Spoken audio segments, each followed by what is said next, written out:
Hello, everyone. Good morning. It is early here in the European time zone where you are watching BSG Annual 2021. Coming up later, we've got Final Fantasy II and Super Ghouls and Ghosts. But right now, it's kaweedfull with Layers of Fear. And yeah, take it away, kaweedfull. Thank you very much. Well, thank you so much. I'm really glad to be here. It's my first marathon and already on the biggest stage, so thank you so much for having me. So this is Layers of Fear. It's a first-person psychological horror game, but if you're scared about a horror game, don't worry. We're speedrunning here, so we'll be fast enough for us not to have any jump scare whatsoever. This game features a lot of really cool tricks with fast mouse movements and, well, I guess you'll see. I'll just start the run, and yeah, we'll see how it goes. So the timer will start as soon as I gain control of the character, so I'll just skip this cutscene here, and in 4, 3, 2, 1, and now. Okay. I hope it's good. So as soon as I spawn here, I'll go upstairs to grab the key to the workshop downstairs. And basically the game looks very straightforward because, you know, it's first person and it has that really smooth look that Blobber Team Games has. But it has a lot of precise tricks to go through, so I'll try my best to talk you through them. So first of all here, as you can see with this door, there are a couple of rooms in this game that I can walk into and immediately walk out from, because these rooms are not important for the game's story. They're just here to give you a scare, and then that's all. So you can just walk immediately out of these rooms and gain a lot of time like that. So here, as you saw, I had a padlock with a code to enter. And this is a very interesting trick because I knew which code I had to enter by looking at the paintings on the wall, because there are 3 combinations that are randomly selected for this padlock that you just saw, and basically each number corresponds to one of the pictures that are hanging on the wall. So when I go into the room, I can just look at the pictures, and when I see the order of the pictures, I know which code I need to type. So it was really easy for me like that to enter the code really fast. So here we're walking into the kitchen, which is the first key room of the game where we need to pick up an item to go to the next chapter. And in this kitchen, what I need to do, as you can see, is shaking my mouse really fast like that to trigger all the events that the game planned for this room. Because basically in Layers of Fear, a lot of events are supposed to happen when the character is looking away. So when I shake my mouse really fast like that, it tricks the game, and basically the game thinks that I'm looking away, and all the events are triggered really fast. So that's how I can, well, get all these triggers to go off with just shaking my mouse. It's really convenient. So in less than 2.5 minutes, I'll be done with the first chapter, which is called Canvas. Because basically each chapter in this game corresponds to a step of painting a picture. This picture right here. So I'm picking up items in each chapter to paint this picture. And now we're going into the second chapter, and I am walking into an elevator right now. And this elevator is the first of 3 elevators in the game. And this one, as you can see, I push the lever to the right to go up. And in the second and third elevators that will be later in the run, we'll need to go down. And there's a pretty cool trick that allows us to push the lever with the hitbox of our character. And so I didn't do it for this one because it's really hard to push the lever forward with the hitbox of the character. But for the second and third elevator, you will see I will try a strat called Fast Elevator. And that will consist of closing the door by holding it, and at the same time pushing the lever with my body hitbox. So that will be later in the run. It's pretty hard to do consistently, but I'll try my best to make it work. So yeah, here I'm just cruising through these corridors. And that's why I consider this Layers of Fear any percent run to be pretty simple, because it doesn't have any glitch or whatever, or you don't have to exploit the game too much. You just have to know the basic game mechanics, and with these mechanics you will be able to go as fast as possible, basically. And here, as you just saw, my character crawled and got to the ground like that, and I lost 1 or 2 seconds because that was basically a jump scare that I was supposed to not see, and that's why I was looking on the ground like that earlier, because I was supposed to skip this jump scare, but apparently I think I looked down too early, so I didn't really skip the jump scare. It didn't really work. So I lost 2 seconds there, but it's okay. So here, 2 fast 120 degrees turns to reset the corridor. And it's a great showcase of what most of this run's mechanics are. It's just mouse movements and triggering events as fast as possible. So it's just game knowledge and trigger knowledge, I guess.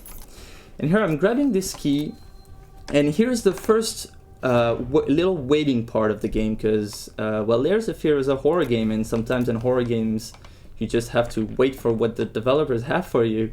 And here I'm just locked in this room, so I'm just waiting for the animation to be over. And there will be 1 or 2 more little waiting times like that in the run. So yeah, if there's any, maybe, I don't know, donation to read or anything to say maybe about the marathon, this could be the time. Well, thank you very much. Well, currently don't have any donations, but if anyone's interested in retro gaming and consoles, Delfino Customs is a controller and console business located in England. If you wanted to maybe help Mind out, give some money to Mind, and also get yourself something really cool, you can quote the code BSG2021 on any orders up until the 25th of August to get £5 off your order. They specialize in customization, modification, and repairs. If you customize your controller cable with the Paragon service, £5 will be donated to Mind. Message them directly for all inquiries via their Twitter at Delfino Customs. Amazing. And yeah, that's I think it's really cool. Yeah. Thank you for the tip. Service. They're going to give, it's a way to donate and get something cool. Plastic tubing. Don't hesitate to go for that then. It's really cool, and it's such a good cause that this marathon is supporting, so yeah, do check this out. So here in this room, you saw I put a vinyl disc on a gramophone, and then what I did is that I waited for the room to deteriorate like that, and I heard in my right ear that a bottle rolled under the bed. So basically what I was doing is waiting for the cue of the bottle rolling in my right ear. And when I heard the bottle, I quickly pressed the button on the gramophone and turned back to grab the bottle on the ground, which allowed the room to rebuild itself while the guy was talking. So I was doing basically 2 things at once to go even faster. So we are going now into the 3rd chapter, which is called Undercoat. Another step of painting our picture. Here's a pretty tricky door reset. Oh, and it worked. See, I ran into the trigger and I made this door disappear. And the corridor appeared behind me. Then this door appeared. And see, a lot of stuff happened pretty quickly there. And it was again trigger manipulation and resetting doors while I was not looking. But instead of doing it like any casual playthrough will do it and just looking around and noticing that the door behind you disappeared, I just aim for the trigger and do a little 360 turn and the door is gone. So that's pretty cool. Oh, and this part is pretty cool as well. Basically in this corridor, it's kind of an infinite loop corridor, where basically if you go always to the right, if you turn always to the right, the sound will be reversed, and the player needs to understand that if he turns around, the corridor is reversed, and then you can finally get out. So I turned around in this corridor as soon as I could to reset it as fast as possible and not stay stuck in it forever. So yeah, basically the turning point where I could get out of the corridor the sooner was at the middle of this little wooden cupboard that I took for yeah, for trigger. So now that this is done, I'm heading right now into the second elevator of the game. Remember what I told you about it? So let me try to do the fast strat. And it didn't quite work. See, I kind of pushed the lever with my hitbox there, but it didn't go all the way. The perfect fast elevator strat is like closing the door and hitting the lever and not even having to grab the lever with your hand afterwards. But yeah, it didn't quite work there. I'll try for the third elevator in the run, and I hope it will work. I hope I will be able to showcase it. Now again, a little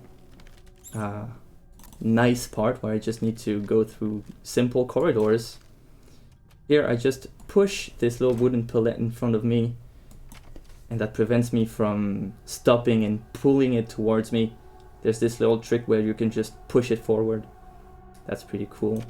Here there's another room skip and a little trippy corridor that will lead me into the third key room of the game, which is the basement, in which I will be able to collect my third item to paint my picture. So that will be the second pause of the run, I should say. So I just pressed the piano here, and now the animation is launched, started, and all these items are levitating, which is pretty beautiful to look at, with this soothing music. And actually this music that you're hearing right now is a real music that was composed by an English composer in the 19th century, I think. So it's pretty cool because this game has an original soundtrack, but they also used some already existing songs. That's a pretty cool little detail to this game. So now I just need to wait for the piano to finish his little masterpiece here. And right here on the right side of the piano, my third key item will appear. So I'm just positioning myself as far as I can from the item that will appear here, so that I can quickly pick it up and turn back and go back up the staircase. And it's right now. There we go. Picked it up, and I am leaving now. And see, usually when people play this game, they pick up items and they listen to the guy talking, but we don't have time for that. We're speedrunning, so I just led him with his little dialogue here as I walk up to the staircase, so that I don't lose time. Yeah, ain't nobody got time for listening to dialogue. Yeah, dialogues are really useless in speedrunning. Actually, there's a lot of things that we are skipping in this run, because a lot of the jump scares actually in this run are completely avoidable. And, well, that's a pretty cool thing in a horror game, because if a jump scare is avoidable, it means that some players will have it and some others won't. So it allows players to have really different gaming experiences with the same game, and that's why I love Layers of Fear, because it's a different game for everybody. Well, except for me, because I've done hundreds of runs, so I know it by heart now. But it's still cool to play. I really love this run. So here I had a couple of doors to make disappear. So that's why I turned right, then left, then right. And that way, by moving my camera, I could make all the doors disappear and the one behind me appear. It's really the same mechanic over and over again, but with different settings. And so now I'm in the fourth chapter, which is the chapter dedicated to childhood. Because basically in the lore of the game, we are playing a mad painter that goes really crazy after noticing that his paintings weren't selling that much anymore. So the guy goes a bit nuts and does horrible stuff to his family, to his wife and daughter, to paint his picture. But it's a really deep lore, and it's really interesting, so yeah, I really recommend this game. I think, obviously going insane, a normal person would have just chopped off an ear or something. Yeah, right. Yeah, a lot of stuff happens. So here what I did, again, you see I shook my mouse like that, and this picture appeared here, and it was the first trigger in this room to trigger all of the events. So I had to look at this painting, then look behind me, and see that little doll that was here on the table. So these were my 2 triggers for this room, and now I'm just letting these dolls do their stuff. And I'm positioning myself to have this little black spot here, so that I can do this. Instantly when the animation is done and looks right, then left, then right, really fast, to trigger the wall and the wall to disappear and the corridor to appear. So it was pretty fast, but really pretty easy to do when you have the timing down. Okay, and here's a pretty interesting part. You're probably hearing my mouse right now, because here what I need to do, I failed it a little bit there. What I was supposed to do here is, when I was coming at the end of that red hallway, I was supposed to look on the ground, then really shake my mouse a little bit to turn my back in front of the baby that was in there in front of me. And the fact that I was turning my back to that little baby allowed my character to die faster, because if I just look at the baby, my character just stays here and lingers around for 10 seconds. But if you turn your back, if you turn around, you actually die faster, so that saves a lot of time. But I failed it a bit here, so it wasn't as fast as it could be. But it's okay. We're having a pretty good timing so far. The run is going pretty well, except for some minor mistakes here and there. It's going pretty well. And I said at the beginning of the run that there was no glitch in this game. Well, it's actually false, because there is one glitch in this run, and it's right now for this cutscene. Basically, right now I'm playing with my zoom here, zooming in and out, and now when it turns black, I'm zooming in and out really fast. And this will trigger a little glitch. See that little baby on the chair here that was glitchy? That means the glitch is done. And see now, the wall just changed texture, and basically this little manipulation allowed me to skip one entire turn of the little carousel. So I think it's like 15 seconds saved or something like that. It's really great. And this trick was found actually not long ago, I think a couple of months ago, but by the Layers of Fear community. And yeah, it's so cool to see that this game is almost 5 years old now, and that some new tricks are still being discovered. It's really amazing. So I'm just waiting for the end of the cutscene now, and then I will pick up the next key item to paint my picture, which I hope will be over soon. Because yeah, I've done a lot of runs and I painted this picture so many times, and I'm about to paint it again for you guys. At that point, I hesitated. Waiting for the little dialogue here. You see, compared to the last chapter where I could walk up the staircase while the guy was talking, here I'm locked into the room, so I'm just waiting for him to finish. And there's this little baby face behind the door waiting for me. But it's cool, I'm just waiting for it to disappear and going back to the workshop, using my piece, my item on the picture, and going into the 5th chapter out of 6 in this game. And this one, actually, the 5th chapter is my favorite of the game. I really love its tricks and its mechanics. So here I'm walking from one trigger to another to make all the furniture in this room to trigger all of the furniture to appear.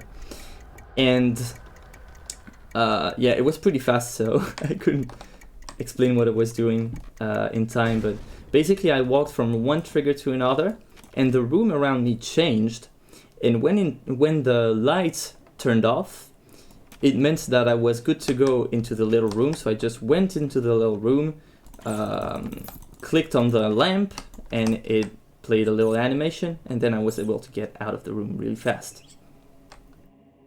And now it's getting interesting, because you saw in the very beginning of the run that I had a padlock with a code to enter.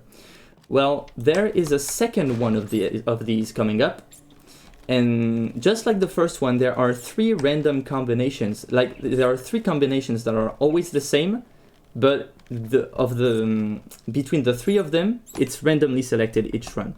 So I looked at the It goes so fast I can't explain. Basically, there was a little piece of paper at the end of this little room, and by zooming with my mouse, I was able to look at the paper from far away and see which code I had to enter.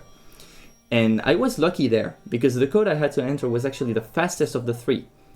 I just had like 5 inputs to enter that code. So that's a good time save. It saves the first padlock that wasn't really good in the very first chapter. I probably lost like 5 seconds in the first chapter because of the first padlock, but this one was very good.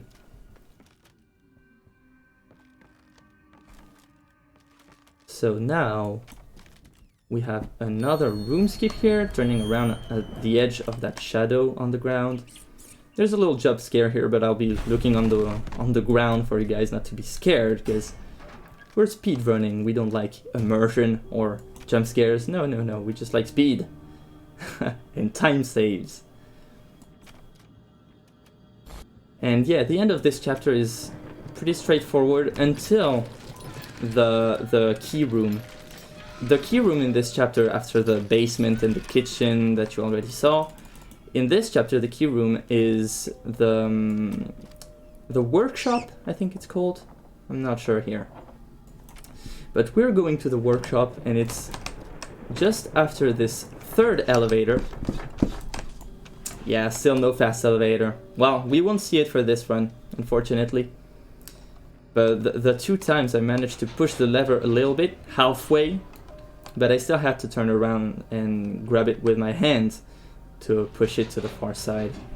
That's unfortunate, but yeah, it doesn't make me lose too much time.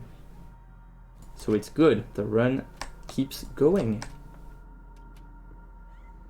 And there you go, at the end of this corridor, I will be into the workshop for a nice little section with a phone. If you guys know the game, you know that in this section there are hidden phones everywhere. And well, I know the phone numbers by heart, of course, so I will need to look for the right combinations. Here I need to enter 363 by just taking a number and pushing it on the little oh, this didn't work. Basically, yeah, for the phone you just take a number and you pull it towards the little white triangle that's behind the phone. So for this second phone it's 8, 5, and 3. Then 360 turn, head into the cupboard, making it fall. It's a really trippy section. This game looks really good, it's impressive. A little turn here to reset the phone, and 3, 5, 4. And now my full phone number is done, so I can just jump to my death. Or is it really a death? I don't know. We can argue. But basically here I did everything that was necessary for the key item to spawn. So there was some other stuff that the game planned for you to go through, but I just don't have time for it. So I could just jump off the wooden pallet and get there as fast as possible without walking towards the last phone. If you guys know the game, basically there are 4 phones in this section, but the last phone is fake. And I'm skipping this entire section by just jumping immediately. And there you go, the 5th item is in our hands now, which means there is only the last chapter left. And the last chapter is really interesting. It's called Witness. And I like to split the last chapter in 2 parts, 2 distinctive parts, because the first part of the chapter is really straightforward. There's just corridors and a few turnarounds to do, but it's really nothing too complicated. And the second part, however, of the last chapter has a lot of inputs to do in like less than 2 minutes. So I'll try my best to go over all of them for you guys to understand what I'm doing. But yeah, the very last section of the run goes really fast. So hang on for that. But now we're in the first part. Do you think I have time to jump in with a quick message then? Absolutely. I'll just reset this little painting here. And there's nothing too tricky about it. Oh, thank you very much. Well, in a few hours, guys, we're going to have Super Metroid any %, and there is currently a bid war for either save kill, or taunt the animals. Interestingly enough, this has raised 95 euros so far. That is split between kill, which is at 25 euros, save, which is at 35 euros, and taunt, which is also at 35 euros. So, this game is coming up very shortly. So if you want to see save, kill, or taunt, you can get your donations in for that and decide the ending of Super Metroid. I'm looking forward to that. Super Metroid is so amazing. A legendary run. Indeed. Yeah. So I'm just, again, cruising through this 6th chapter. And, yeah, I have a couple of doors to open. Yeah, as you guys probably noticed, there are a lot of doors in this game. So much that I believe in 2016, when the game came out, some people that didn't like the game said that, well, it was basically a door simulator where you just walk through corridors and open doors. But nah, it's not just that. There's so many things to this game. Yeah, there are a lot of doors, sure, but well, in speedrunning, these doors are cool because they're really easy to open. So I like doors compared to what other people might say. Door gang. The next thing you need is a mod that makes every single door give the same sort of loading screen as the original Resident Evil. Oh, and then play through that. That would be amazing. A bit longer, I guess, but It's what you have to play when you're in hell. You speedrun when you're in hell. The eternal struggle. So yeah, here, as you saw, I plunged my head into the bathtub. I think my character isn't going really well right now. He has a lot of sins to forgive himself. So here, the only thing I have to do is just hold my mouse. I think to hold the left click here. And it's just some pretty animations. I can look around, but there's nothing tricky to do here. Just look at the cutscenes. And this is the last part of the easy first part of the last chapter that I just talked to you about. Basically, after this bathtub, I will pick up the last item of the game, the 6th one, to paint our picture. And after picking up the sixth item, then the interesting part will start. The very fast second part of the 6th chapter. Looking forward to that. It's gonna be great. So yeah, here, beautiful cutscene to look at, where I think the character is full of grief and sorrow about what he's done. I'm not sure I remember correctly here. I should look into the lore again. But yeah, we are waking up in front of the bathtub and picking up the last item. Then waiting next to the door, and behind that door will be the very fast part. So I will try my best to say everything that I'm saying. Bear with me. It's really not long, like it's about 2 minutes long, but there's a lot of stuff to do. Gouged it. Just waiting for the guy. Felt like a butcher. A monster. Yeah, I can look at those tolls. Something beautiful from all Yeah, don't have time for that. And here we go. Last segment of this amazing run, where basically I'm stuck in this little room with this checker table at the middle. And what I will need to do is make some rooms appear behind me. And in each room will be a little checker piece to collect. So every time I will need to look at the table at the center, then position myself where the next room will appear, mouse movement, pick up the piece, and go back interacting with the table, and then positioning myself towards the next room, etc., etc. So here I collected 1 piece out of 4 or 5, I'm not sure. Yeah, 5 actually. So we're in the second room right now, waiting for the piece to spawn on this bed up there. And there it is, our little piece. Now it's gonna fall on the ground. I'm picking it up and going towards the third room. There's this little animation here. Don't really know what it means, but hey, it's a horror game.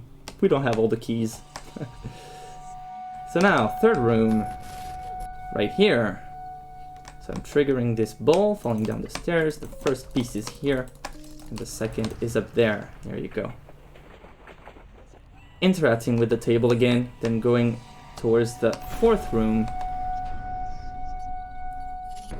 And bam! It's behind me now. Taking this weight, taking the checker piece on the weight again. Interacting with the table, and now there's the last part of this last chapter. Turning around, be quick, interacting with the table a final time, and there we go. I'm done with the last chapter, but the run is not done quite yet.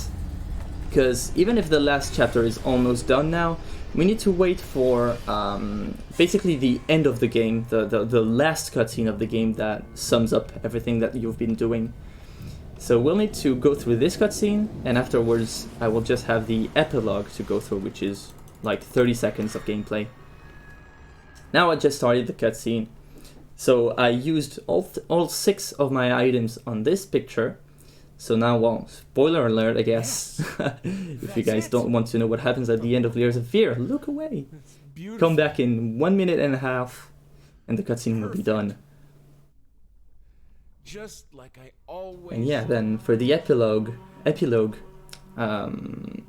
we will just need to do actually what we did at the beginning of the run.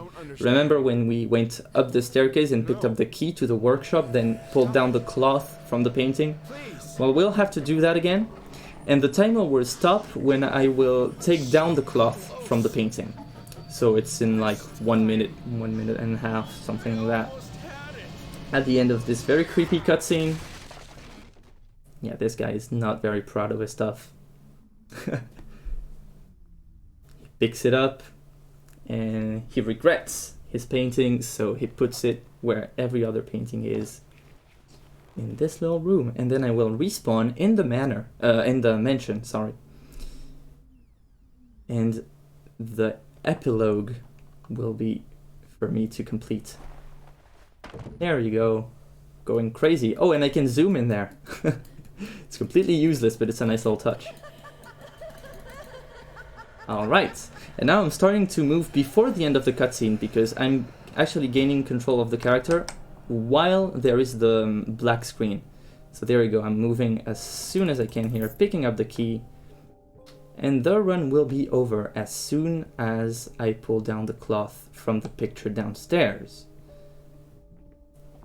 Going into the workshop, triggering the cloth, and time!